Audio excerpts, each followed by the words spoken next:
Hello dear students, आप सभी लोगों का स्वागत है ट्रिकी मैथ्स एजुकेशन अड्डा पर। गणित का डर खत्म।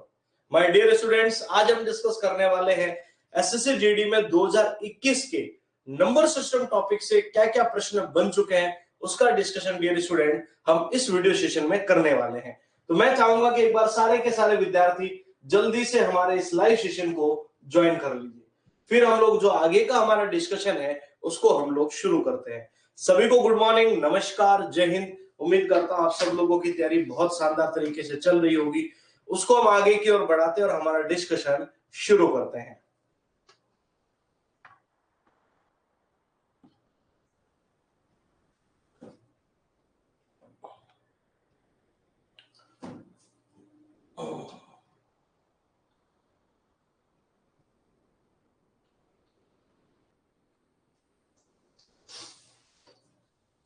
चलिए, गुड मॉर्निंग सभी को। एक बार सब बच्चों को लाइव हो जाने दीजिए, फिर हम लोग आगे की ओर बढ़ते हैं। निर्भय कुमार, सोनू, बुद्धाराम, सभी बच्चे एक बार लाइव हो जाइए। मुकेश यादव, गुड मॉर्निंग, नमस्कार।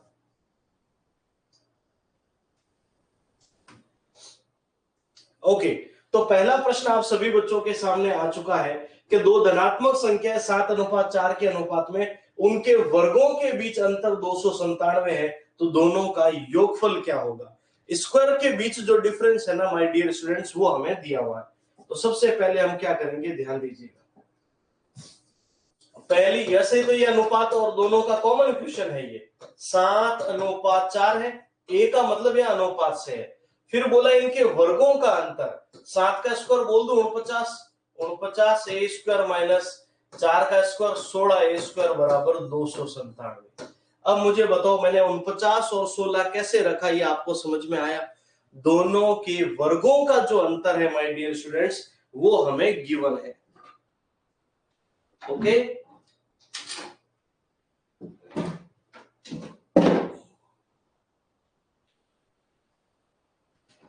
कोई दिक्कत नहीं। अब ध्यान से सुनना। 9 में से 6 गए 3, 4 में से 33 ए स्क्वायर बराबर 297। और आपको पता है ये वैल्यू इसको कितनी बार कट करेगी, 9 बार। ए स्क्वायर अगर 9 है माय डियर स्टूडेंट्स, तो ए का मान हो गया 3। अब दोनों संख्याओं का योग लाना है, 7 और 4 योग होता है 11। तो हम क्या करेंगे, 11 इंटू 3 कर लीजिए, तो योग आ जाएगा 33। और 33 आपके पहले ही ऑप्शन में मौजूद है। अब बताइए, इसमें किसी प्रकार का कोई दिक्कत या कंफ्यूजन है तो कर सकते हो ऐसा प्रश्न। वापस ध्यान दीजिएगा, क्वेश्चन ये था माय डियर स्टूडेंट्स, दो संख्याओं के वर्गों का जो अंतर है वो हमें गिवन है। बताइए, इसमें कोई तकलीफ या दिक्कत है क्या। 1 सेकेंड।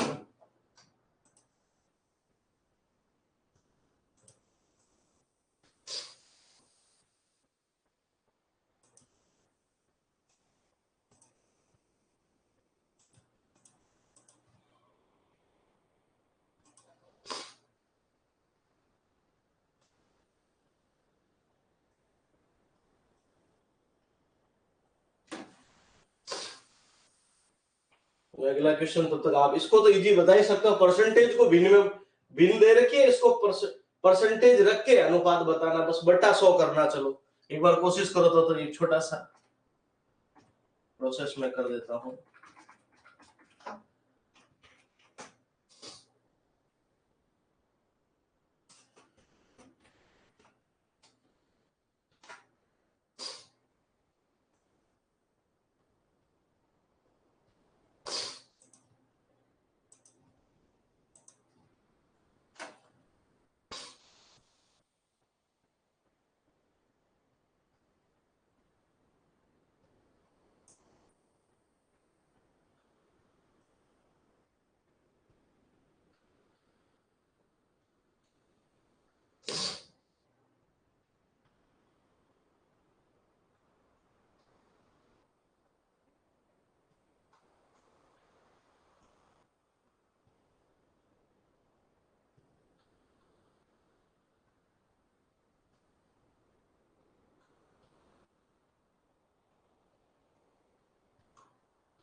बहुत बढ़िया, 3:68। अब इससे आसान क्वेश्चन तो क्या होगा बताओ आपके लिए, बस बटे में 100 करना था।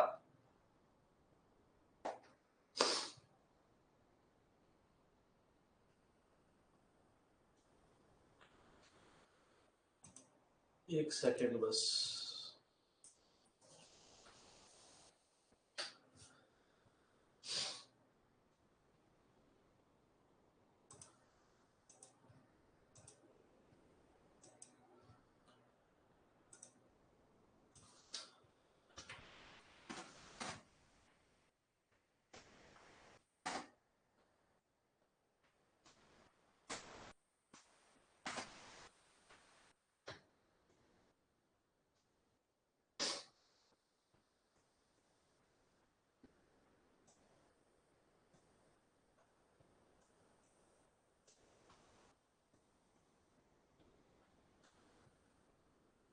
पुष्पेंद्र नमस्कार, जय हिंद। रियाज 2 सेकंड रुकिएगा बस, है ना, 2 मिनट। मनील, इसको थोड़ा मैं चाह रहा हूं कि कुछ डेमो सेशन के रूप में इसको रखें हम लोग, और भी जो बच्चे, ताकि बैच जो ज्वाइन करना चाहते हैं वो ज्वाइन कर सके।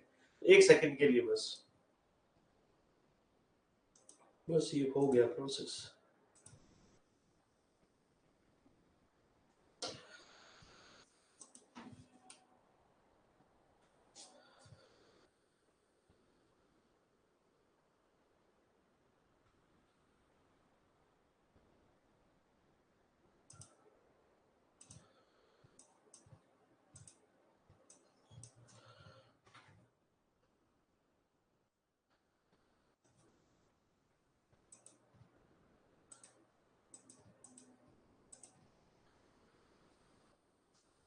ओके, तो ये नेक्स्ट क्वेश्चन है हमारे पास। दिए गए भिन्न प्रतिशत को निम्न अनुपात के रूप में व्यक्त करना है। अब ये परसेंटेज भिन्न में दे रखा है, सिर्फ ये परसेंटेज वाली जो वैल्यू है माय डियर स्टूडेंट्स, इसको हमें कन्वर्ट करना है।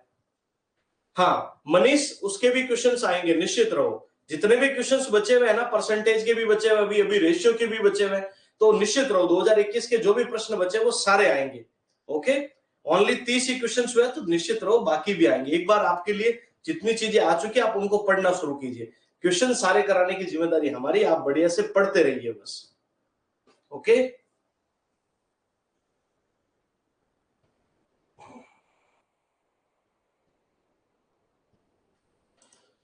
One second.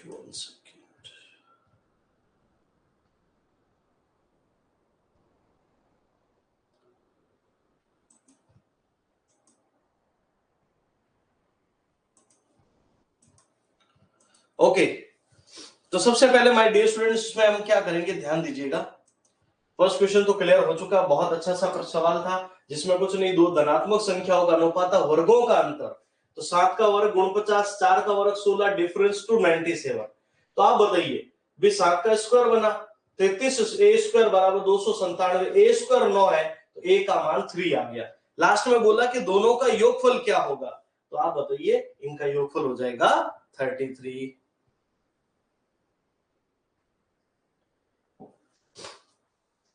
75/17%, 75/17% है, तो मैं 1/100 कर दूं। हमें ये बोला दिए गए भिन्न प्रतिशत को अनुपात के रूप में व्यक्त करना है। अनुपात का सामान्य अर्थ बट्टे से होता है, फ्रैक्शन से। तो यहां देखिए 25 से 3 बार, 25 से 4 बार, 17 चौक 68, 3/68 का मतलब हम इसको 3:68 बोल सकते हैं। माय डियर स्टूडेंट, ये हमारे तीसरे ही ऑप्शन में मौजूद है। इस तरह से आप चीजों को सरल कर सकते हैं। आगे बढ़ते हैं। दो संख्याओं का अनुपात 5:8 है, यदि इनके वर्गों का योग 356 है तो इनका योग। एक बात बताओ, जब पहला प्रश्न पढ़ा था तो हमें वर्गों का डिफरेंस दिया हुआ था, और अब हम जो पढ़ रहे हैं वहां पर वर्गों का योग दिया हुआ है। तो यहां पर देखिएगा, दो संख्याओं का अनुपात 5 और 8 है। मैं इसको 5 अनुपात बोल रहा हूं, इसको 8 अनुपात। इनके स्क्वायर का एडिशन, एडिशन ऑफ स्क्वायर हमें गिवन है 356। तो 5 का स्क्वायर 25, 8 का स्क्वायर 64 बराबर 356। तो 5 4 9 89, ए स्क्वायर बराबर 356। कितने से कैंसिल हो सकता है बताओ? 4 से। ए स्क्वायर बराबर 4 आ रहा है, और आप बताओ ए स्क्वायर, स्क्वायर हटा तो रूट लगा, ए का मान हो गया 2 बन जाएगा। अब हमें ये चीज बोली इन दोनों संख्याओं का एडिशन बताना है, तो दोनों संख्याओं का एडिशन 8 और 5 योग कितना होता है 13। तो आप बताइए 13 इंटू 2 कर लीजिए 26 बन जाएगा, और 26 आपके बी ऑप्शन में बिल्कुल मौजूद है। अब बताइए इसमें कोई समस्या या दिक्कत है क्या?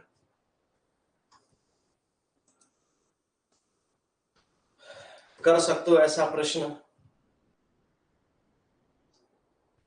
आगे बढ़ सकते हैं अगले क्वेश्चन के लिए।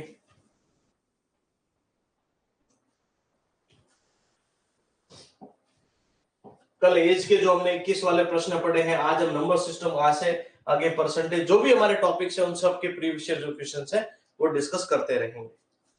दो संख्याओं, ये आपके जो जय हिंद बैच है उसमें भी पढ़ रहे हैं, जिनको थ्योरी समेत पढ़ना है वो इस बैच को ज्वाइन कर सकते हैं, जय हिंद एसएससी जीडी बैच।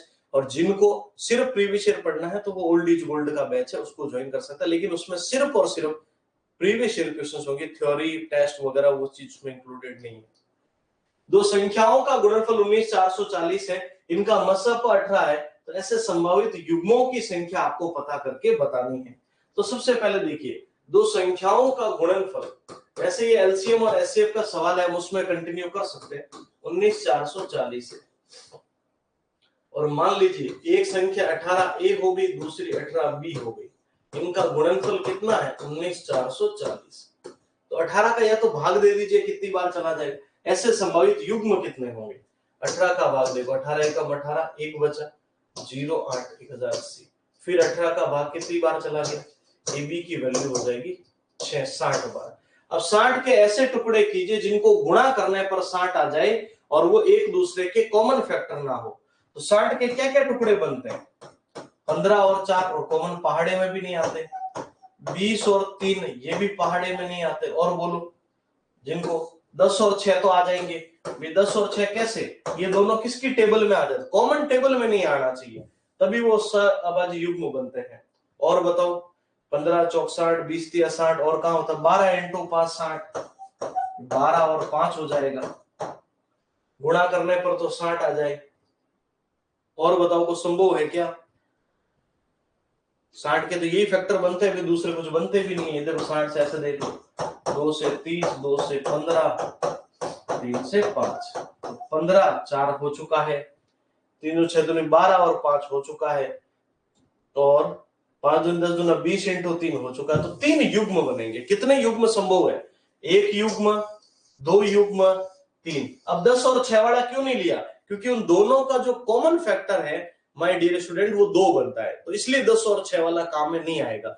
ऐसे लेना जिनका मसप 1 बन जाए, कोई कॉमन टेबल में नहीं आए, इसमें से कोई भी कॉमन टेबल में नहीं आएगा आपस में। तो आप खुद बताइए ऐसे कितने युग्म संभव है, ऐसे 3 युग्म आपके संभव हो जाएंगे। ओके, आगे बढ़ते हैं, और वैसे एलसीएम एचसीएफ में और अच्छे से क्लियर करेंगे। दो संख्याओं का लसप 60 और मसप 5 है, एक संख्या को 2 से विभाजित किया जाए तो भागफल 10 होता है, तो दूसरी बताओ। हमें बोला वैसे भी ये भी था उसमें, पर पता नहीं, चलो एलसीएम 60 है, एचसीएफ 5 है।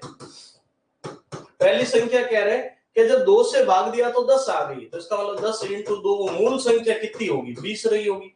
दूसरी हमें लानी है लसप इंटू मसप बराबर पहली संख्या इंटू दूसरी संख्या। और जिस बच्चे ने ये चीजें पढ़ी है ना, वो ये नहीं कहेगा ये कैसे आया, ये चीज आपको एलसीएम एचसीएफ के फर्स्ट पार्ट में ही सिखाई गई थी।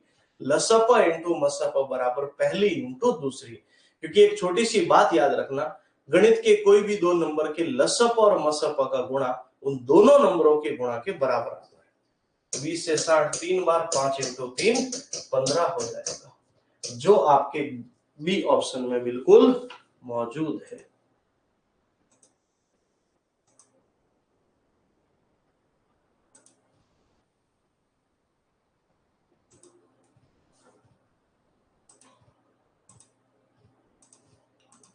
ओके, चलिए आगे बढ़ते हैं। वह अनुपात ज्ञात कीजिए जिससे दोनों को 2 का अंतर 45 और प्राप्त मान का 4/7 के बराबर है। दो पदों के बीच अंतर 45 का, यहां भी 45, यहां भी 45, यहां भी 45, लेकिन जो रेशियो है पदों के बीच वो 4:7 होना चाहिए। तो आप बताओ हमारे हिसाब से तो अंतर कितने का, 3 का, 3:45 का है, तो बताओ 1 अनुपात कितने का पड़ गया, 15 का। अब बताओ 1 15 का है, 15 × 4 हो जाएगा 60, 15 × 7 हो जाएगा 105, यानी पहला जो ऑप्शन है वो बिल्कुल अपना राइट आंसर बन जाएगा। ओके, डिफरेंस दिया हुआ था और वैल्यू प्राप्त मान का 4/7 है, रेशियो भी गिवन है 4/7, तो डिफरेंस हमने पता कर लिया। दो संख्याओं का 3 4 इनके घनों का योग 728 है। 3 अनुपात घनों का योग, घनों का योग कितना है माय डियर स्टूडेंट, 728।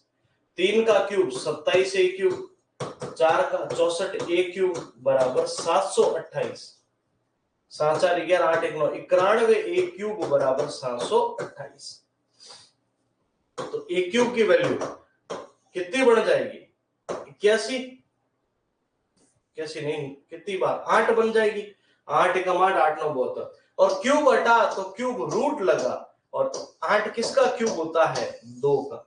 इन दोनों संख्याओं का योग बताओ। अब ये इजी क्वेश्चन है, एक बात बताओ, पहले हमने अंतर का क्वेश्चन आ गया, हमारे पास योग का क्वेश्चन आ गया, हमारे पास घनों के योग का भी प्रश्न आ गया, तो हर टाइप का क्वेश्चन आपने देख लिया इतने से प्रश्नों में, और ये समझ सकते हो ये प्रश्न आपके लिए कितना इंपॉर्टेंट हो जाता है, इतना रिपीट हुआ है तो। अब बताओ योग 4 और 7, योग की 4 और 3 कितना होता है, 7 7 दूनी 14, यानी जो सी ऑप्शन है माय डियर स्टूडेंट वो बिल्कुल राइट हो जाएगा। बात समझ में आई सभी को? क्या हम आगे बढ़ सकते हैं अगले प्रश्न पर?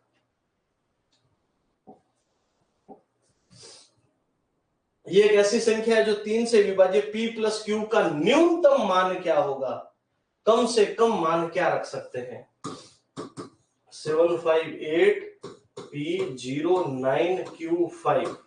अब ध्यान से सुनना, पहले हम एक काम करेंगे, 7 + 5 + 8 + 0 + 9 + 5, इनको जोड़ के देख लो। पी क्यू को अभी मैंने जोड़ा, कुछ भी नहीं किया।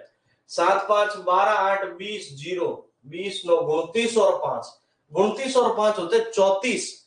तो 34 के बाद कौन सा नंबर है जो 3 के पहाड़े में आता है?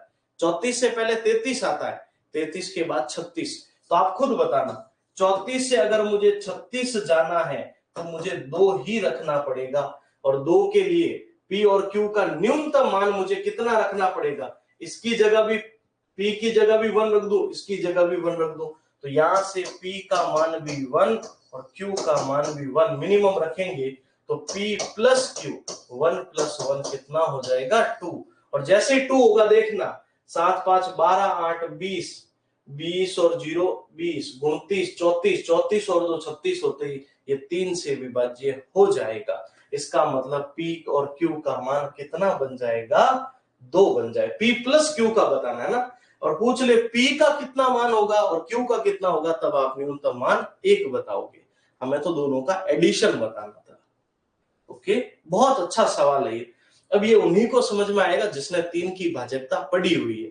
3 की भाजकता कहती है अंकों का योग 3 के पहाड़े में आना चाहिए। जब मैंने जोड़ा तो 34 था, तो 34 के बाद 36 3 के पहाड़े में आता, यानी 2 जोड़ने की अपॉर्चुनिटी है, तो मैंने P की जगह भी 1 रखा, Q की जगह भी 1, P + Q न्यूनतम बोला हमें। अब आप कहोगे सर रखने को तो हम कुछ और भी तो रख सकते हैं, 34 और 5 39 भी तो होता, वो भी तो 3 के पहाड़े में आता है, तो इसकी जगह 2 रख दो, इसकी जगह 3, हाँ रख सकते थे, लेकिन हमें एक वर्ड बोल दिया इन्होंने, न्यूनतम, और जब न्यूनतम बोला है तो मिनिमम वैल्यू हमें काम में लेनी पड़ेगी। ओके,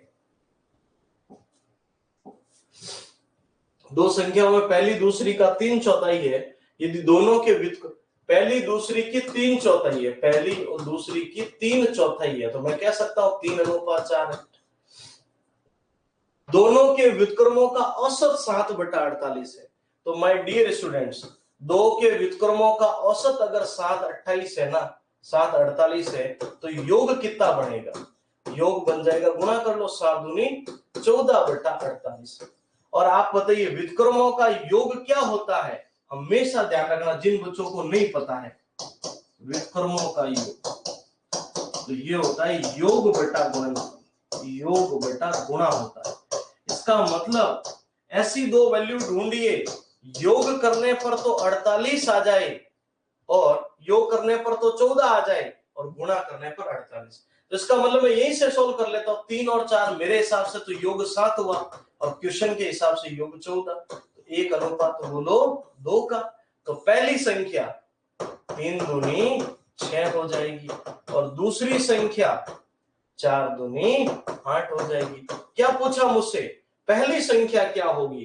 तो पहली संख्या दूसरी की 3/4 है, दूसरी 8 का 3/4, पहली संख्या कितनी हो जाएगी? 6 हो जाएगी। और आप देख लो इसका 3/4 पता कर लेना, ये बिल्कुल 6 के बराबर है। तो पहली संख्या 6 होगी, दूसरी संख्या 8 होगी। और 6 और 8 का गुणा कितना होता है बोलो? 48। 6 और 8 का योग कितना होता है? 14। यानी बात बिल्कुल एकदम सही है। ये काम की बात है ना, ये कॉपी में जरूर लिखना। व्युत्क्रमों का योग हमेशा योग बटा गुणनफल होता है। ऊपर वाली वैल्यू योग को दर्शाती है और बटे वाली गुणे को दर्शाती है। आप देख लो 8 और 6 का गुणा 48 होता है और 8 और 6 जोड़ते हैं तो 14 आता है। अब कहोगे सर ये 7 कहां से आया? अरे जब ये योग है तो मैंने अनुपातों का योग रखा, 1 अनुपात 2 का, 3 दूनी 6 और 4 दूनी 8 हो गया। निम्न में से किस संख्या से गुणा करने पर उसमें 75% वृद्धि होगी? अगर कोई भी संख्या में अगर 100 से 1% भी वृद्धि है ना, तो ऊपर वाली वैल्यू का मान उससे ज्यादा होना चाहिए। ये तो इसका मतलब कमी को दर्शाएगा, ये भी कमी को कम है, ये भी कमी को दर्शाए, ये वृद्धि को दर्शा रहा है। ये दो ही वैल्यू है जो वृद्धि को दर्शा रही है। अब बताओ 100 पर 75% की वृद्धि कहां पहुंच गई? 175। 25 से 4 बार, 25 से कितनी बार? 7। 25 इंटू 7 कर लेना, बिल्कुल 175। तो 7/4 इज द राइट आंसर, जो आपके बी ऑप्शन में मौजूद है। ओके, ध्यान रखना। ऐसी इनमें से किस संख्या को किसी संख्या से गुणा करने पर उसमें इतने की वृद्धि होगी? तो कोई भी संख्या n होगी ना, उसमें मुझे अगर 10 की वृद्धि करनी होगी तो मुझे 110 रखना पड़ेगा। 20 की वृद्धि करनी होगी 120, मुझे 75 की वृद्धि करनी है, मैंने 175 रखा। 25 से 7 बार, 25 से 4, इसका मतलब से किससे गुणा करने की जरूरत पड़ेगी माय डियर स्टूडेंट? 7/4 से। दो संख्याओं का अनुपात 9:5 है। बड़ी संख्या में 8 जोड़ा, छोटी में 4 घटाया तो बड़ी छोटी से दुगुनी हो जाती है। अब बताओ ये आयु वाले की तरह ही तो प्रश्न है। एक की उम्र जोड़ी, एक की उम्र घटाई, नया रेशियो गिवन है। दो संख्याओं का अनुपात है। बड़ी संख्या में मैंने 8 जोड़ा, छोटी में 4 घटाया तो अनुपात दुगुनी हो गई। अब कहोगे सर आपको कैसे पता चला कि 9 वाली वैल्यू बड़ी और 5 वाली? अरे भैया रेशियो ज्यादा है तो वैल्यू बड़ी होगी, रेशियो कम है तो वैल्यू छोटी होगी। यही तो चीज। तो 9a + 8 बराबर 10a - 8। 5 दूनी 10, 4 दूनी 8। ये इधर चला जाएगा, 10 में से 9 गया तो 1 बचा और माइनस का 8 इधर आके प्लस का 1/16 का। बड़ी के लिए मुझे 9 से गुणा, तो बड़ी संख्या हो जाएगी 9 × 16 144। और माय डियर स्टूडेंट ये आपके सी ऑप्शन में बिल्कुल मौजूद है। अब बताइए इसमें कोई तकलीफ है क्या?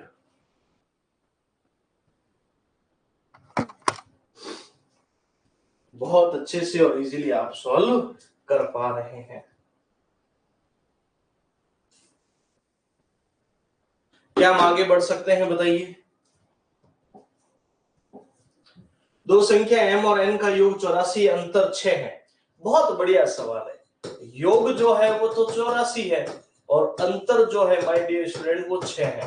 अब आपको जब मैंने नंबर सिस्टम कराया तो ये क्वेश्चन बहुत अच्छे से बोला था कि जब भी योग और अंतर दिया हुआ आ जाए तो बड़ी के लिए जोड़कर 2 का भाग, छोटी के लिए घटाकर 2 का भाग।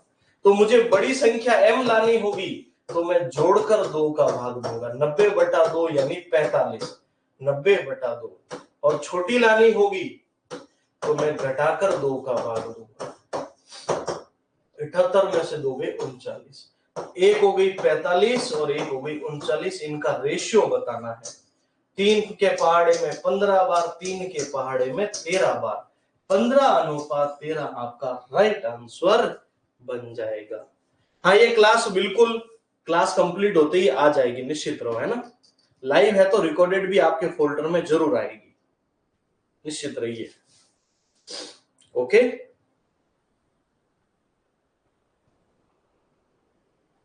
और वो अरेंज हम खुद कर देंगे, आप निश्चिंता मत करो, आपके फोल्डर में ऑटोमेटिक आ जाएगा।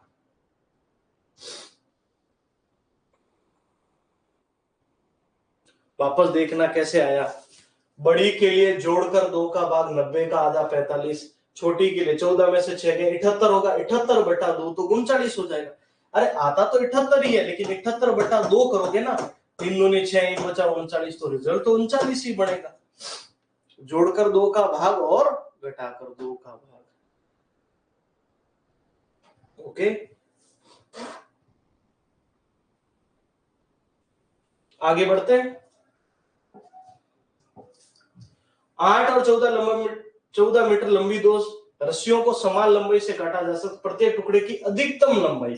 वैसे ये एलसीएम और एचसीएफ का प्रश्न है, पर इसका सिंपल सा लॉजिक है, बड़े से बड़े लंबाई का टुकड़ा हाईएस्ट कॉमन एचसीएफ लेना है, तो ये दोनों किसके पहाड़े में आते हैं? 2 के पहाड़े।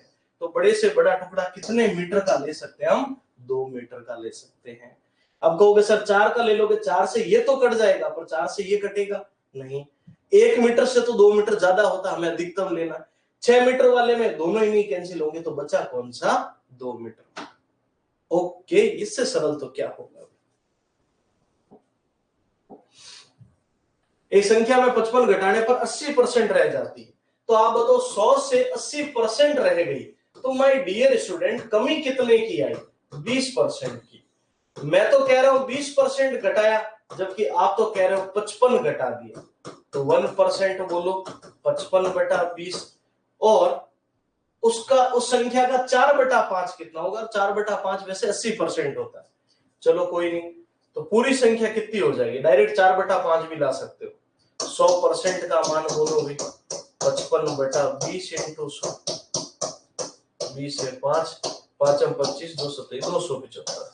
अब वो कह रहा है इसका 4/5 लाओ, तो 275 का 4/5, 5 25, 5 20 और 2 22, 220 हो जाएगा, जो आपके ए ऑप्शन में मौजूद है। बात समझ में आई? अगर आप चाहते हो कि सर हमको इसको डायरेक्ट करना है, तब यहाँ 100 से गुणा मत करना। 4/5 का मान जब परसेंटेज में लाते हैं तो 80% होता है, तो डायरेक्ट आप 80 से गुणा कर लो। इधर जैसे 80 से गुणा करोगे 20 से 4 बार, और 55 इंटू 4 220 आ जाएगा। तो समझदारी डायरेक्ट भी दिखा सकते हो। ओके, हाँ, 2021 वाले का थंबनेल में अलग ही क्रिएट करा दूंगा, है ना। 2019 वाले का थंबनेल अलग रहेगा प्रीवियस ईयर का, और 2021 वाले का अलग रहेगा, ताकि आपको पहचान हो पाए। ओके,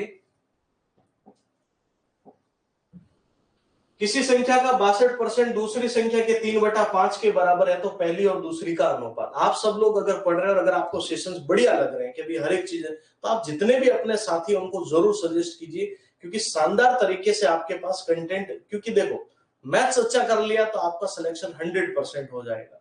ढंग से अगर पढ़ के, और प्रीवियस ईयर भी ढंग से पढ़ के चले गए ना, मैं निश्चित रूप से बोल रहा हूं आपकी सफलता इस बार निश्चित रूप से तय है, लेकिन तैयार तो होना पड़ेगा आपको।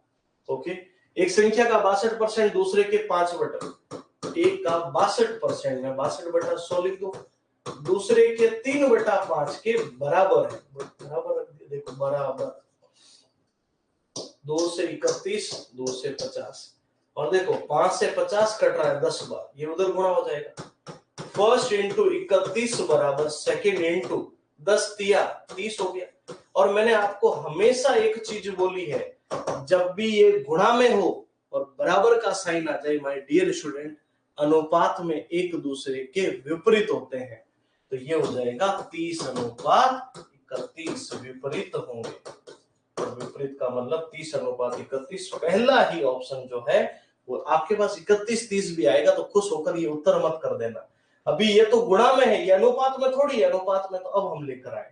इसको और सरल समझना चाहो तो एक काम करो, फर्स्ट सेकंड को बट्टे में ले आओ बराबर में 30, नंबर को एक साइड कर लो 31 बट्टे में, तो पहले का मान 30, दूसरे का मान 31, 30:31 इज द राइट आंसर। और नहीं तो सीधा सरल मैंने जैसे बोला है एक दूसरे के ऑपोजिट होते हैं। एक 11 अंकीय संख्या 88 से विभाज्य है, तो बताओ x माइनस वाई का मान क्या होगा। देखो कोई भी एक 11 अंकीय संख्या है ना, देखो मैं वैल्यू लिख देता हूं 4 5 6 7 8 9 x 5 3 1 y 88। अब देखो जो 88 से विभाज्य है ना वो 11 से भी होनी चाहिए और 8 से भी होनी चाहिए। पहली बात तो ये सुन लो, 11 से भी भाज्य होनी चाहिए और 8 से भी होनी चाहिए। दोनों की भाज्यता बता देता हूं एक बार। 8 की तो होती है अंतिम 3 अंकों में 8 का पूरा पूरा भाग जाए। 11 की होती है सम और विषम स्थानों का जो अंतर है, विषम और सम स्थानों का जो अंतर है वो 0 या 11 का पहाड़ा होना चाहिए। ठीक है, तो सबसे पहले देखो अंतिम 3 अंकों में 8 का भाग जाना चाहिए, तो 3 और 1, तो आप बताओ 8 का भाग 8 से कितनी बार, 8 या 24, 6 बचे। अब मैं यहाँ पर 4 रखूंगा तभी तो भाग जाएगा 8 8 64, क्योंकि 6 का ऐसा कोई डिजिट और है ही नहीं जो 8 के पहाड़े में आता है। 8 7 8 इंटू 5 40, 8 इंटू 6 48, 8 7 56, 8 इंटू 8 64, 64 के बाद तो कोई नंबर ही नहीं। तो इसका मतलब ये तो तय हो चुका है कि अपने y की वैल्यू तो 4 होगी। चलो ठीक है भाई, y की वैल्यू मैंने 4 रख दी, 4 रख दी। x की वैल्यू देखते हैं हम, बॉक्स इस क्वेश्चन को मुझे यहां लिखना पड़ेगा ना, थोड़ा यहां हटा दूं मैं इसको। 88 के 2 फैक्टर हो गए 11 और 8। तो क्वेश्चन लिखते हैं बढ़िया से ना, तो देखिए 5 4 6 7 8 9 x 5 3 1 और y। देखो 8 या 24, पीछे कितने बचे अभी, 6 और 1 7 बच रहा, सॉरी। तो फिर y की वैल्यू मुझे 2 रखनी पड़ेगी, है ना। देखो ऐसे मैंने एक 8 का भाग दिया, 8 या 24, 6 और 1 7 बचा, 7 के बाद 72 आता है पहाड़े में, 8 9 72, तो इसका मतलब y की वैल्यू तो 2 होगी। चलो y वैल्यू 2 आ गई। अब हम एक काम करते हैं, बॉक्स बिना बॉक्स, बॉक्स फिर बिना बॉक्स, बॉक्स फिर बिना बॉक्स, बॉक्स फिर बिना बॉक्स, बॉक्स और फिर बिना बॉक्स, फिर बॉक्स। यही है, y की वैल्यू तो 2 हो चुकी है यहां से क्लियर। 6 और 5 11 8 19, 19 प्लस x प्लस, देखो 6 5 11 8 19, 19 और 3 22 और 2 24 प्लस x, 24 प्लस x बराबर 7 और 4 11 और 9 20, 5 25 और 1 26। अब बताओ इसको भी 26 लाने के लिए मैं उधर भेज दूं, वापस देखना 7 4 11 और 9 20, 5 25 और 1 26, तो x की वैल्यू हो गई 2। अब ध्यान देना मुझे y की वैल्यू भी 2 मिली, x की वैल्यू भी 2 मिली, तो x माइनस y का मतलब 2 माइनस 2 करेंगे 0 आ गया, और 0 अपने पहले ही ऑप्शन में मौजूद है। अब जिन प्राणियों ने 0 सोचा है ना उनका आंसर बिल्कुल सही है। बताइए, बहुत अच्छा सवाल है, बहुत अच्छा सवाल है। और जब भी ऐसे फैक्टर आ जाए ना, 15 आ जाए तो 5 और 3 को ऐसी वैल्यू सोचनी है जो एक दूसरे के पहाड़े में नहीं आए। 21 आ जाए तो 7 और 3 हो जाएगा, 28 आ जाए तो 7 और 4 हो जाएगा, क्योंकि भाजकता तो आपने पूरी अच्छे से पढ़ी 11 तक, कोई तकलीफ ही नहीं उसमें। रिपीट करें, रिपीट करते हैं। देखो हमें बोला है कि ये संख्या 88 से विभाज्य है, तो 88 से जो विभाज्य है वो 11 और 8 दोनों से विभाज्य है। पहले मैं 8 का बोल रहा हूं, 8 कहता कि अंतिम 3 अंकों में 8 का भाग जाना चाहिए। अंतिम 3 अंक ये थे 3 1 y, तो मैंने 8 का भाग दिया, 8 या 24 पीछे बचे 7, 7 के पीछे ऐसा कौन सा नंबर है जो 8 के पहाड़े में आता है, तो 8 9 72, यानी 7 के पीछे अगर 2 होता है ना तो आता है, तो मैं जैसे यहाँ 2 रखूंगा अपना भाग पूरा पूरा चला गया। ये किसका मान आ गया, y का। और बॉक्स और बिना बॉक्स से जो सोल्व किया, बॉक्स वाले की जोड़ आई 24 प्लस x, बिना बॉक्स वाले की जोड़ आई 26। 24 को 26 लाना है तो x का मान भी 2, तभी तो रिजल्ट 0 बनेगा। और यही तो कहते हैं कि बॉक्स और बिना बॉक्स का अंतर या तो 0 हो या 11 का पहाड़ा हो। तो ये भी 2 आ गया, ये भी 2 आ गया। हमें बोला x माइनस y का मान 2 माइनस 2 0। रिलेटेड और क्वेश्चन आएंगे अभी, निश्चित रहो। एक संख्या को 65 से विभाजित करें 31 मिलता है, उसी को 13 से विभाजित। तो मैंने आपको इसकी ट्रिक बता रखी है जब आपको चैप्टर में कराया था। दिए गए शेषफल में डायरेक्ट नई संख्या का भाग दीजिए, तो जो शेष बचेगा वही उत्तर होगा। 13 दूना 26, पीछे कितने बच गए 5, और यही अपना शेषफल होगा जो आपके बी ऑप्शन में है। इसका रीजन बताता हूं मैं क्यों, ध्यान दीजिएगा। एक कोई नंबर था, ठीक है, इसको तो 5 लिख दिया, कोई तकलीफ नहीं। मैं इसको देखो समझा रहा हूं ऐसा क्यों होता क्यों है। अभी देखो आप डायरेक्ट ही भाग क्यों देते हो। मान लो एक नंबर था, मुझे नहीं पता वो नंबर क्या था, है ना। जब मैंने 65 से भाग दिया तो शेषफल 31 बच गया। अब बताओ, और ये जो नंबर होगा 65 का ही हमेशा टुकड़ा होगा। अगर 65 के अलावा कोई नंबर ये इसको विभाजित नहीं करे ना पूरा पूरा, तो आप बोलोगे निर्धारित नहीं कर सकते। ये ध्यान रखना हमेशा। ऐसा नहीं कि सीधा आपने सोचा हुआ कि भाग दे, लेकिन उसका कॉन्सेप्ट भी बताता हूं हमेशा, साथ साथ थ्योरी में भी बताया था। इस 13 का भाग इस 65 में पूरा पूरा जाना चाहिए। तो इसका मतलब जब 65 से ये बच रहा है, तो जब मैं 13 से भाग दूंगा इस नंबर में, तब भी यहां तक तो बचेगा 31। लेकिन देखो ये नंबर तो इससे छोटा था, पर ये नंबर तो इससे बड़ा है ना, तो भाग और जाएगा। 13 दूना 26, पीछे कितने बच गए 5। इस वजह से रिजल्ट कितना बनता है 5 बनता है। यहां तो ये नंबर इससे छोटा हो गया तो भाग टूट गया, लेकिन भैया यहां तो ये नंबर इससे बड़ा है ना, इसलिए अभी भी भाग जा रहा है। कितनी बार गया 2 बार, शेषफल 5 आपका उत्तर। आज इस क्वेश्चन का लॉजिक आपको अच्छे से क्लियर हो चुका होगा कि ऐसा क्यों होता है, बताइए यस और नो। और ये इसका टुकड़ा हमेशा होगा, ये ध्यान रखना, आप नोटिस कर लेना। आज मेरे कहने से आज जितनी भी बुक्स है ना, जहां पर भी ऐसा प्रश्न उसमें ये चीज नोटिस करना। समझ में आया तो फिर मैं आगे बढ़ता हूं, बताओ।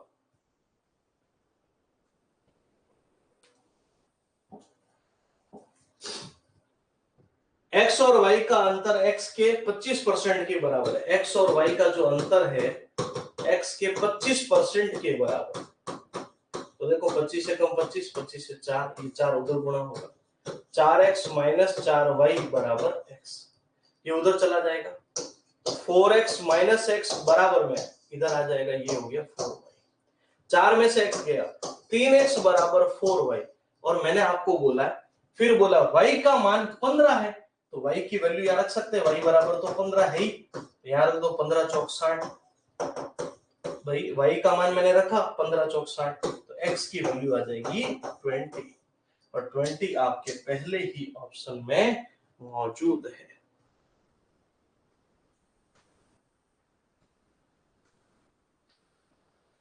क्लियर है? ओके। अरे भागफल नहीं बता सकते आप, सिर्फ इसमें रिमाइंडर की बात कर सकते हो, संख्या नहीं बता पाओगे। संख्या कोई भी उसका एक फैक्टर होगी, तो संख्या नहीं बता सकते, सिर्फ आप रिमाइंडर की बात कर सकते हो। यदि किसी संख्या के 40% में 165 जोड़े तो परिणामी संख्या वही होगी। मतलब एक तरह से वो ये कह रहा है कि 40% में अगर मैं 165 जोड़ देता हूं तो वही संख्या मिल जाती है, यानी पूरे 100%।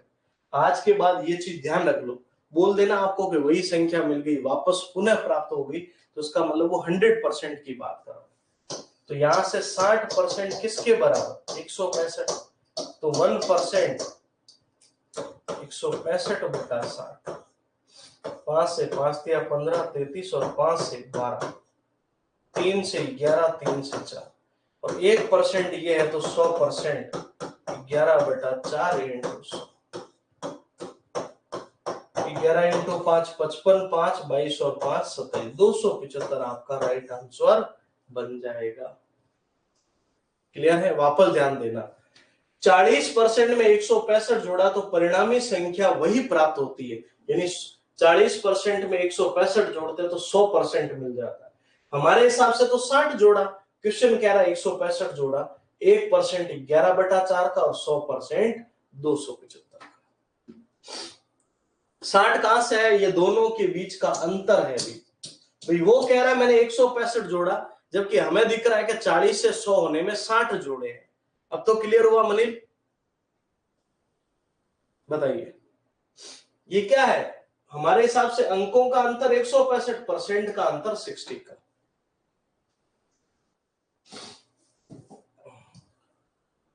ये 72 से विभाज्य, देखो वैसा का वैसा क्वेश्चन वापस आ चुका है।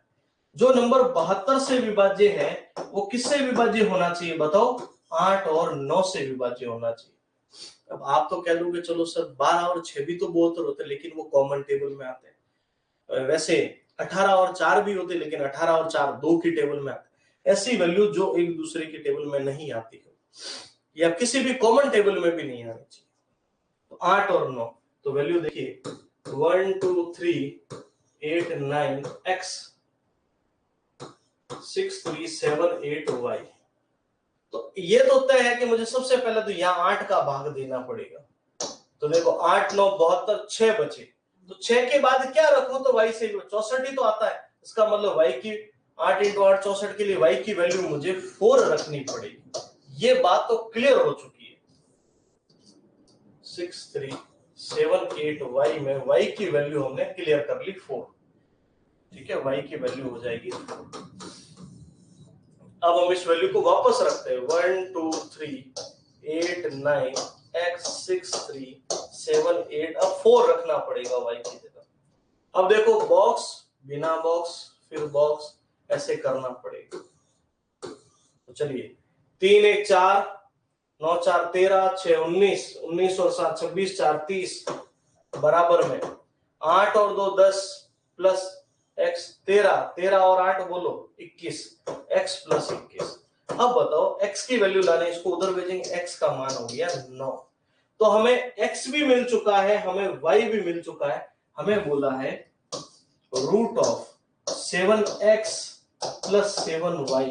अब बताओ x की वैल्यू 9, y की वैल्यू बोलो 4, 9 7 63 प्लस 7 चौक 28, 8 3 11 8 1 8 1 9 93। कैसे वापस देखो कुछ त्रुटि हुई क्या, 1 2 3 8 9, ठीक है, x 6 3 7 8, 8 का भाग दो तो इसमें, अच्छा अरे इधर ध्यान देना, 1 2 3 8 9 x 6 3 7 8 y की जगह 4। अरे भाई 72 था ना, 8 का तो चला गया, यहाँ 9 का था, मैंने 11 की भाजकता लगा दिया ना, बाई मिस्टेक 11 की भाजकता हो गई, 9 की लगानी थी। ठीक है, और 9 की भाजकता कहती अंकों का योग 9 के पहाड़े में। 2 और 1 3 3 6 और 8 14 और 9 23, 6 29 और 3 32, 7 39 39 और 8 बताओ, 39 और 8 47 और 4 51। 51 के बाद मैं कितनी रखूं x की वैल्यू, तो 51 के बाद होता है 54 जो 9 के पहाड़े में आता है, तो x की वैल्यू 3 रखनी पड़ेगी। तो x की वैल्यू आ गई 3। अब वो पुट करेंगे हम यहाँ पर। ओके, मैंने बाय मिस्टेक 11 की लगा दी थी। 7 × 3 प्लस 7 × 4, 7 × 3 21 प्लस 7 चौक 28। ये होता है रूट ऑफ 49, और रूट 49 किसका मान हो जाएगा, 7 का मान हो जाएगा। ओके, इस तरह से इसको सॉल्व करना था। ओके, बात समझ में आई सभी को, इसमें कोई कंफ्यूजन या दिक्कत नहीं होनी चाहिए। रिपीट करता हूं, वापस देखो, बोला है कि 72 से विभाज्य होना चाहिए, तो जो 72 से विभाज्य होता है वो 8 और 9 से होना चाहिए। हमेशा ऐसे दो, जब 8 और 9 की भाजकता लगेगी वहां पर 72 की भाजकता जरूर लगेगी। 8 की भाजकता होती अंतिम 3 अंकों में 8 का भाग, 8 9 72, पीछे 6 बचे, तो 6 के बाद 64 ही आता, तो y की वैल्यू तो 4 हो गई, y की वैल्यू 4 आ गई। अब बताओ दूसरा 9 की भाजकता, और 9 की होती अंकों का योग 9 के टेबल में आना चाहिए पहाड़े में। तो देखिएगा 3 3 6 और 8 14 और 9 23, 6 29 3 32 और 7 39 8 39 और 8 47 4 51। 51 के बाद 9 के पहाड़े में, 51 के बाद ही सोचना पड़ेगा, पहले तो घटा तो सकते नहीं। 51 से 54 जाना, 3 रखने पड़ेगी x की वैल्यू, और x की वैल्यू अगर 3 आ गई है तो 7 × 3 7 × 4 21 और 28 होते गुण 50, जो होता है 7 का।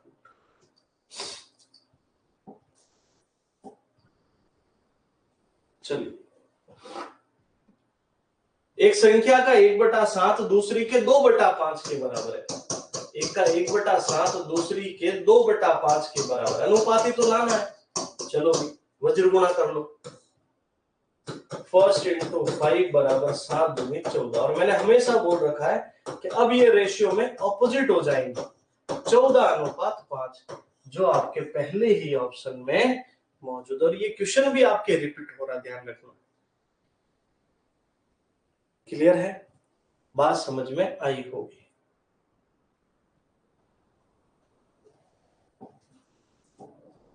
किसी संख्या से उस संख्या के 35% घटाने पर 26 मिलता है, तो आप बताओ 100 में से मैं 35% घटाऊं तो मुझे 26 प्राप्त होता है। तो आप खुद बताइए, 100 में से अगर हम 35 घटा लेंगे तो हमें तो 65% प्राप्त होगा कि नहीं होगा? 35% को घटाने पर परिणाम 26 मिलता है। आप मुझे बताओ, 100 में से अगर आप 35 घटाओगे आपको क्या परिणाम प्राप्त होगा? 100 माइनस 35, तो आप कहोगे 65% परिणाम प्राप्त होगा। आप कह रहे हो 65% मिला, क्वेश्चन कह रहा है 26। 1% देखो, 26/65, 13 से 2, 13 से 5, और 1% 2/5 का है तो 100। 5 से 20 बार, 20 दूना 40 होगा, जो आपके बी ऑप्शन में मौजूद है। 35 को 26 के बराबर मत रखना, 35% घटाने पर 26 प्राप्त होता है। 35% घटाने पर 26 प्राप्त होता है।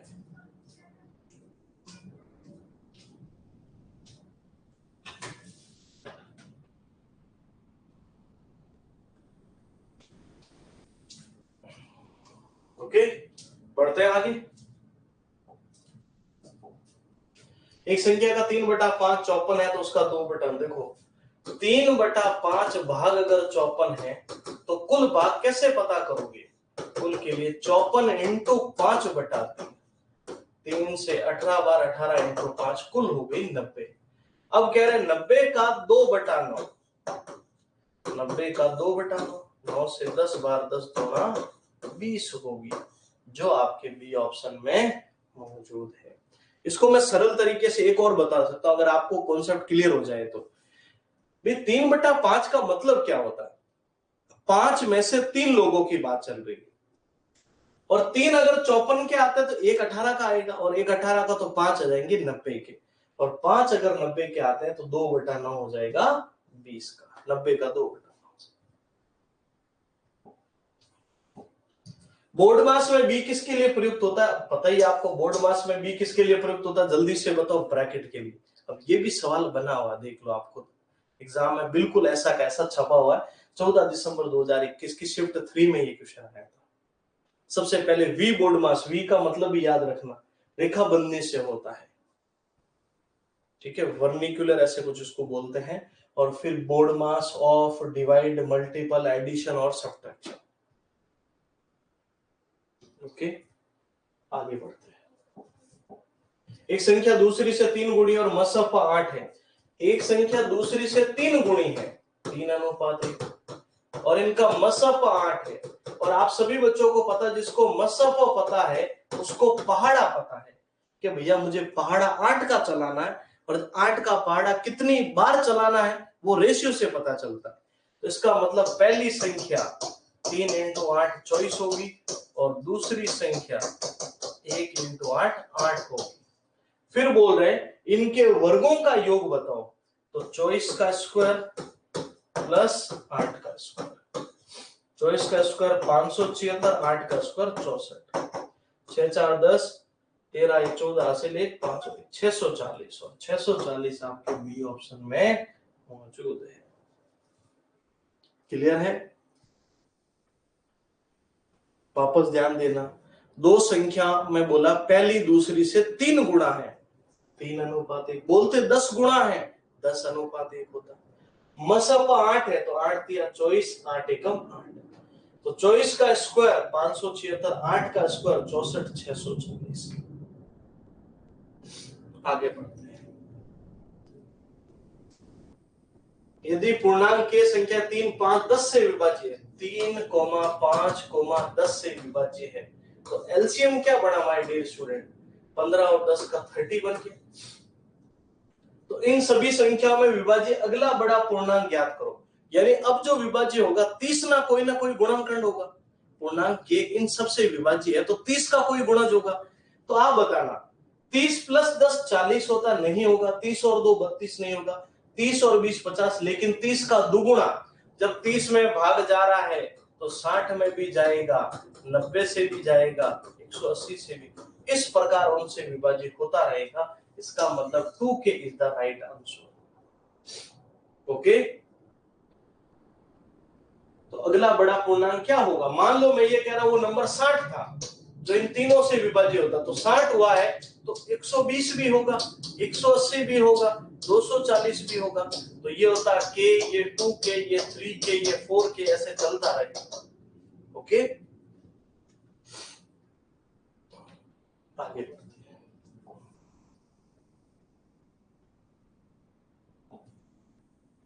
एक बच्चा पूछ रहा सर एलसीएम दिया होता तो क्या करना है? एलसीएम में दिए गए अनुपातों के एलसीएम का भाग देना है। क्या करना, देखो अगर ये मान लो कोई एलसीएम होता, मैं जैसे इनका एलसीएम बता ही देता हूं। चलो एलसीएम 24 होता, मान लो ये क्वेश्चन होता है एलसीएम 24 है, तो क्या करना है? अनुपातों के एलसीएम का भाग दे दो, 3 और 1 3, तो हमें एचसीएफ मिल जाएगा। एचसीएफ मिल गया 8। अब 8 मिलते ही 8 एकम 8, 8 तिया 24। देखो एचसीएफ मिल जाए तब तो डायरेक्ट गुणा, लेकिन एलसीएम आ जाए तो दिए गए एलसीएम में अनुपात के एलसीएम का भाग देते हैं तो हमें एचसीएफ मिल जाता है। दिए गए एलसीएम में अनुपातों के एलसीएम का भाग देते हैं तो एचसीएफ मिलता है, और एचसीएफ मिलते ही क्वेश्चन वापस सिंपल हो जाता है। तो एक बच्चा पूछ रहा था कि अगर मसपा की जगह लसपा आ जाए तो क्या करना है? तो लसपा में अनुपात के लसपा का भाग देता है, 3 और 1 का लसपा 3 बनेगा।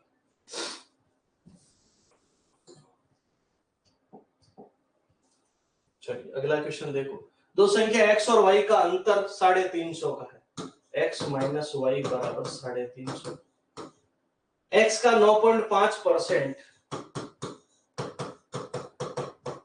y के 16.5% के बराबर है। परसेंट से परसेंट, पॉइंट से पॉइंट। 5 से 19 बार, 5 से 5 या 15, 33 बार। और जब ये गुणा में है तो रेशियो में एक दूसरे के ऑपोजिट होंगे, 33 अनुपात 19। अब वो कह रहे कि अंतर 350 है और हम कह रहे हैं 13 में से 9 गए 4, तो 2 में से 14 का अंतर है। 14 अनुपात अगर 350 का है तो 1 अनुपात 350 बटा 14 इंटू 2 28, 7 14, 1 अनुपात 25 का। तो x और y का योग बताओ, योग कितना हो रहा है कुल बताओ। योग के लिए मैं अनुपातों को जोड़ लूं, 33 10 43 और 9 52, तो 52 इंटू 25, तो 25 गुणा 50 5 125 और 5 130, 1300 योग बनेगा जो आपके सी ऑप्शन में मौजूद है। बताइए क्लियर है? रिपीट करो इसको, वापस ध्यान देना। दो संख्याओं के बीच अंतर 350 का है। चलो बात अच्छी है अभी। इसका 9.5, इसके 16.5, 5 से 19, 5 से 33, रेशियो में 33 19। अब वो खुद कह रहे हैं अंतर 350 और मैं कह रहा हूं इन दोनों के बीच जो अंतर है ये 14 क्या है? इनके बीच का अंतर है इनका 14 अनुपात 350, तो 1 25 का। हमें लास्ट में पूछा उनका योग बताओ। अब आप ही बताना, 33 और 19 को जोड़ते हैं तो योग 52 होता है। 52 इंटू 25, तो योग बढ़ जाएगा 1300। एक निश्चित संख्या में 10 20 और 25 के बीच बराबर लड्डू वितरित किए जाते हैं, लेकिन अगर 27 बच्चे हैं तो उन्हें बराबर लड्डू देने में 3 शेष बच जाते। लड्डू की न्यूनतम संख्या क्या होगी? वो कह रहे कि जब 10 20 और 25 में बांटते हैं तो सही बराबर बढ़ जाते हैं, पॉइंटों में कुछ भी नहीं आता। देखिए 10 20 और 25 इनके एलसीएम कितना बन जाएगा? 100। तो 100 का ही फैक्टर होगा, लेकिन ये भी तो 100 का फैक्टर है, ये भी है, ये भी है। अब यहां से देखिएगा 3 लोग हैं तो मैं कह सकता हूं 100 100 एंड 100, तो 100 100 और 100 टोटल कितना हो गया? 300। लेकिन अगर यही 27 को, एक काम करो 200 को पहले सबसे पहले इससे शुरू करते हैं ऑप्शन से। ऐसे ये वाला ऑप्शन तो है ही अपने पास। देखो 10 से बांटेंगे, 20 से बांटेंगे, 25 से, बिल्कुल बराबर बांट सकते हो, कोई भी रिजल्ट आपके पॉइंटों में नहीं आएगा। लेकिन जैसे इन सारे लड्डू को 300 को अगर आप 27 जनों में बांटोगे, 27 से कम 27, 3 बचे, 27 से कम 27, लास्ट में 3 शेष बच जाएंगे। इसका मतलब लड्डुओं की संख्या कितनी हो जाएगी? 300। लेकिन ध्यान से सुनो मेरी बात, अगर 100 होते, 100 यहां तो काम आ जाते, लड्डुओं की न्यूनतम संख्या कितनी हो जाएगी? 100 होते, 100 का भाग 27 से 2 भी, 100 का भाग 27 से, 27 तिया 81, पीछे 19 बच जाते। पर हमें तो 3 लड्डू शेष बचाने, जब 27 बच्चों में बांटे तब। वो कह रहा है जब इनमें बांटे तब तो बराबर बढ़ जाने चाहिए, लेकिन जब 27 बच्चों में बांटे तो बराबर लड्डू देने पर 3 उनके शेष बच जाने चाहिए। चलो भी, इसमें बच नहीं रहा। जब मैंने 200 बांटे, 227 जनों में बांटे, तब भी देखना 6 बार, 7 42, 4 4 16 100, 8 बार 8 7 56, 5 8 2 16, 5 ज्यादा हो जाएगा 7, 7 × 7 गुण 50, 199, 199 में 11 बच जाते हैं। तो 200 वाली बात भी नहीं बैठी, 400 भी नहीं। और जैसे मैं 300 को बांटूंगा 27 जनों में, तो देख लो आप खुद, 27 से कम 27, 3 बच गए, 27 से कम 27 फिर 3, तो शेष 3 बच जाएंगे। तो आपके लड्डुओं की टोटल संख्या कितनी हो जाएगी? 300।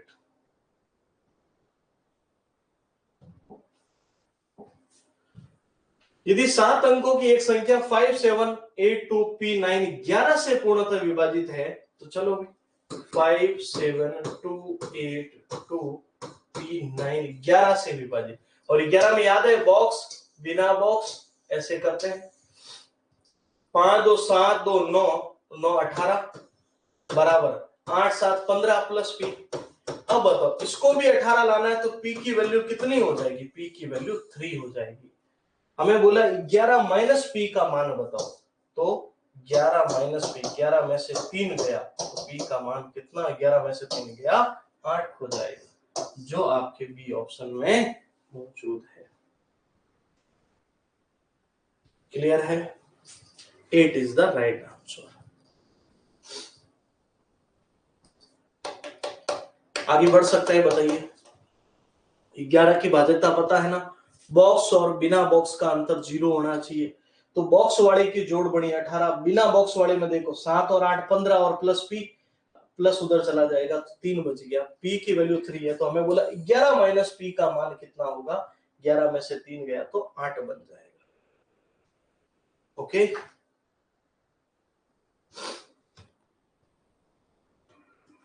आगे बढ़ते हैं, इसमें कोई दिक्कत नहीं है।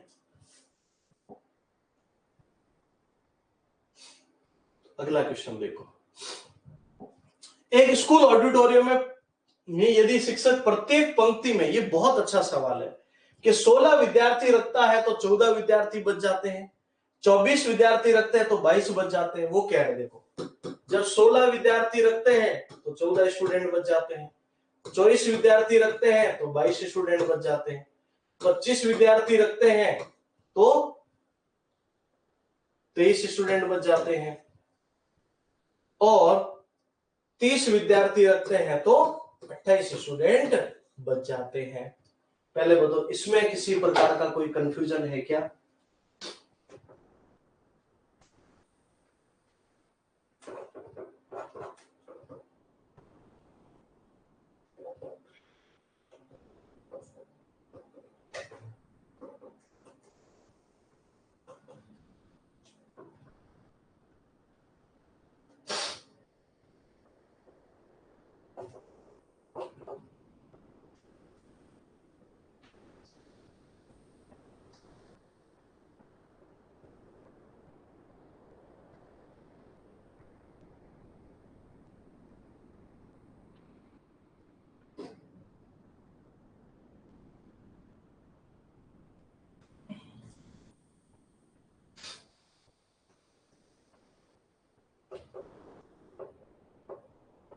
चलिए, तो सबसे पहले ध्यान दीजिएगा, आपने एक चीज नोटिस की, यहां भी गैप देखो, 2 का 2 का 2 का 2 का।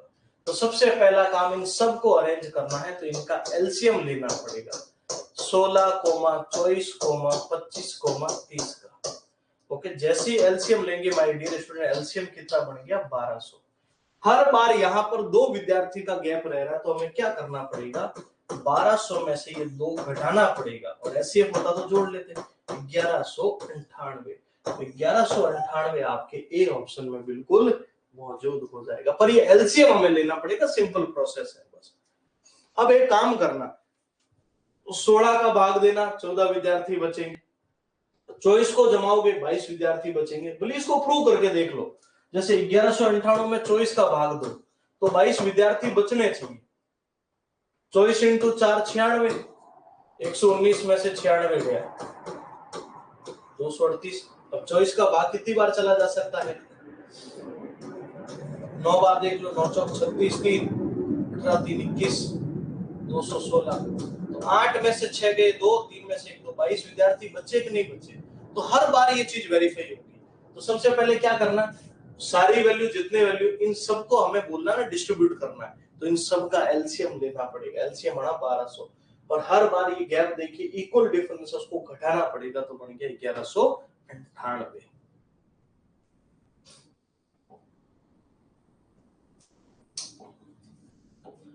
एक 9 अंकीय संख्या 72 से विभाज्य है, तो वो भी वैसा ही क्वेश्चन है, 72 से विभाज्य है तो भैया 8 और 9 से होनी चाहिए। तो चलो 5y 97405x2। अब आप 8 का भाग दो ना भी, 5 है तो आपको ही पता 8 इंटू 7 56 होता है। 56 अगर रख दोगे फिर आगे 2 में भाग जाएगा नहीं, फिर क्या बच सकता है बताओ। सबसे बड़े मान के लिए x के अधिकतम मान रखना है। चलो चलो ठीक है भी, हम 8 का 9 मान रखते हैं। चलो 9 से देखो, 9 रख के ट्राई कर लो। 8 7 56, पीछे कितने बच गए भी, 3, 8 चौक 32, बिल्कुल 8 7 56 में पीछे 3 बचे, बिल्कुल x का मान 9 हो गया। हमें बोला अधिकतम मान रखना, तो मैंने शुरुआत भी 9 से शुरू किया, न्यूनतम बोलते तो हम 0 1 2 से शुरू करते। ओके, x का मान 9 आ गया। चलो ठीक है, तो 5y 9740592, क्योंकि x की वैल्यू हम पुट कर चुके हैं।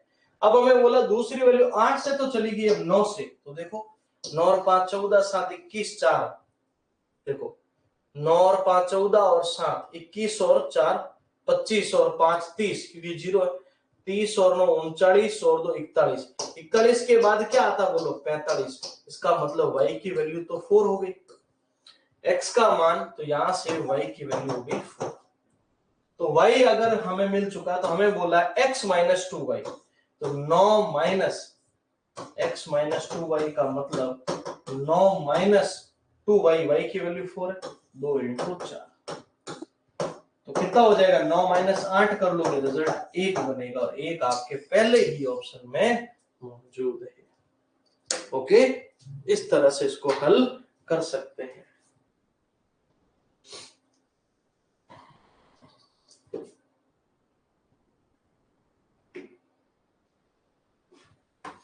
आगे बढ़ते हैं। 2310 लोगों को 3 पार्टियों में इस प्रकार विभाजित किया कि पहली पार्टी का 1/2, दूसरी पार्टी का 1/3 और तीसरी पार्टी का 1/6 भाग बराबर है। तो देखिए एक बात को समझिए आप, वैल्यू सी के बटे में है तो इस तरह से आप समझ सकते हो, नहीं तो कंपैरिजन भी कर सकते हो। जैसे देखो इन दोनों का कंपेयर करो, 1 और 2 फिर 2 और 3 का, जैसे देखो 3 एकम 3 2 एकम 2, फर्स्ट इंटू 3 सेकेंड इंटू 2, तो रेशियो में क्या बन गया फर्स्ट और सेकेंड का 2:3। ऐसे कैसे इधर देखो 3 से 6 कटे, नहीं तो देखो सेकेंड इंटू 6 बराबर थर्ड इंटू 3, और ये भी तो मैंने बता रखा गुणा में है तो विपरीत होंगे, सेकेंड और थर्ड का रेशियो 3:6 यानी 1:2। फर्स्ट सेकेंड थर्ड लाना है तो 2 3 1 2।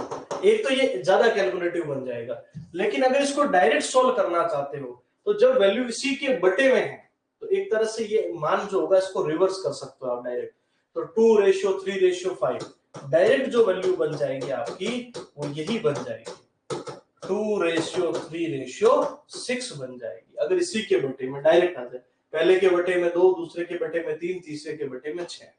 ठीक है, क्लियर है। अब देखिए 6 3 9 2 11, मैं कह रहा हूं 11 है और वो कह रहा है टोटल 2310, तो 1 अनुपात 11 दूना 22, 1 अनुपात 210 का हमें क्या बोला, तीनों की संख्या बताओ।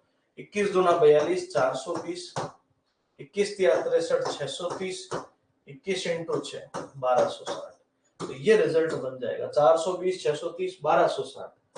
B is the right answer, जो सेकंड ऑप्शन है वो अपना राइट आंसर होगा। समान अंतर आएगा हमेशा, सुनो तभी तो प्रश्न बनेगा, नहीं तो बनेगा कैसे। बिल्कुल हमेशा निश्चित इक्वल डिफरेंस आएगा, तभी आप एलसीएम लेकर उसको घटा सकते हो, नहीं तो घटाओगे कैसे। ठीक है, हमेशा समान अंतर आएगा, नहीं तो फिर अलग अलग अंतर आ गया तो फिर कौन सी घटाओगे, पता कैसे चलेगा। वो लॉजिक के साथ ही प्रश्न बनेगा ना। यो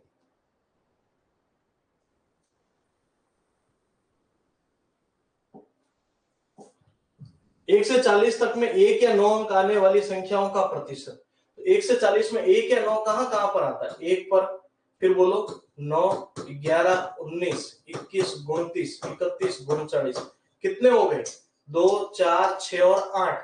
8 ऐसे नंबर है जिन पर 1 या 9 आता है। 40 में से परसेंट के लिए गुणा 100, 0 से 0 4 से 8 2, टोटल 20% ऐसे नंबर हो, 20% आपके डी ऑप्शन में मौजूद है। ओके, 10 से भाग दिया जाए तो क्या शेष बचेगा। अब आप खुद देखिए, कुछ भी शेष नहीं बचेगा, आपको ही पता है 5 और 2 आ गया, आप अपनी कॉपी में लिख देना। 5 का गुणा किसी भी सम संख्या से होगा ना तो 0 का निर्माण करेगा, तो ये चीज तो तय है ना, लास्ट में 0 आने आना। नहीं तो देख लो, इसको मैं और इजी बना देता हूं आपके लिए। देखो 99 87 693 इंटू 64 32 इंटू 76 95 बटा 10 है ना। आपको ही पता है यहां से जैसे ये गुणा होगा 0 का निर्माण हो गई होगा, और जैसे 0 का निर्माण होगा कोई शेषफल नहीं बचेगा, 0 बचेगा। और नहीं तो फिर 5 का भाग दे दो, देखो 5 से 5 दूनी 10, 5 से 5 एकम 5, 1 बचा, 5 तिया 15, 1 बचा, 5 तिया 15 4 39, और 2 से 3 दूनी 6 2 2 एकम 2 6। अब बताओ को शेषफल बचा, नहीं बचेगा, तो 0 शेष बचेगा, यानी पूरा पूरा भाग चला जाएगा। और नहीं तो समझदार तो ऐसे बनना है भी कि 5 दूनी 10 में इकाई में 0 बनते, 0 से 0 कट हो जाएगा। एक संख्या के 2/3 के 3/8 का 1/1 संख्या, मुझे नहीं पता संख्या के 2/3 के 3/8 का 1/5 20 है। देखो 2/3 के 3/8 के 1/5 20 है। चलो भी 3 से 3 2 से 4 520 इंटू 20, n का मान हो गया 400। वो बोल रहे इसका 60% लाओ, तो 400 का 60% कैंसिल हो गया, तो रिजल्ट हो गया 240, और 240 आपके डी ऑप्शन में मौजूद है। 240 इज द राइट आंसर।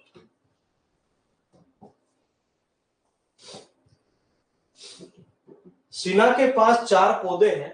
चलो देखो भाई, ये मान लीजिए फर्स्ट है, ये सेकंड है, ये थर्ड है और ये फोर्थ है। चलो ओके, यदि इन पर क्रमशः दूसरे दिन, यहां पर सेकंड डे, यहां पर थर्ड डे, फिर देखो दूसरे तीसरे चौथे और छठे दिन, छठे दिन क्या होता है, फूल आते हैं। एक में दूसरे दिन फूल आ जाते हैं, एक में तीसरे दिन आते हैं, एक में चौथे दिन आता है और एक में छठे दिन जाकर फूल आते हैं। यदि मंगलवार को सभी 4 पौधों पर ताजे फूल आए, तो सभी 4 पौधों पर अगली बार जल्द से जल्द कब आएंगे। तो अब बताओ, मंगलवार को आ चुका है तो यहां कब आएगा, 2 दिन बाद सेकंड डे आएगा ना भी। मंगलवार को तो आ चुके हैं, बुध और गुरु, यहां गुरुवार को, यहां बोलो शुक्रवार को अगले दिन, यहां शनिवार को, और यहां एक दिन छोड़कर 5वां दिन रवि और सोमवार को। सोमवार तक वो बोल रहा है सभी 4 पौधों पर अगली बार फूल कब आएंगे। सभी के सभी पौधों पर फाइनली जाकर जो आएंगे वो आएंगे सोमवार को, और सोमवार आपके बी ऑप्शन में मौजूद है। ओके, तो ये था अपना chapter number system. Number system के जो क्वेश्चंस थे वो हमने डिस्कस कर लिए। क्वेश्चन ज्यादा अपने जो है वो है सिंप्लीफिकेशन में और एलसीएम एचसीएफ में, वहां पर बहुत ज्यादा सवाल हमारे सामने होंगे। ओके, तो उनको बढ़िया से और हम डिस्कस करेंगे। उम्मीद करता हूं इस चैप्टर में अब आपका कोई कंफ्यूजन बचा नहीं होगा, हर एक चीज मैंने क्लियर की है। अब आपको जरूरत है बढ़िया से बढ़िया रिवाइज करने की। ओके, तो मिलते हैं हम लोग वापस अगले सेशन में। थैंक यू, जय हिंद।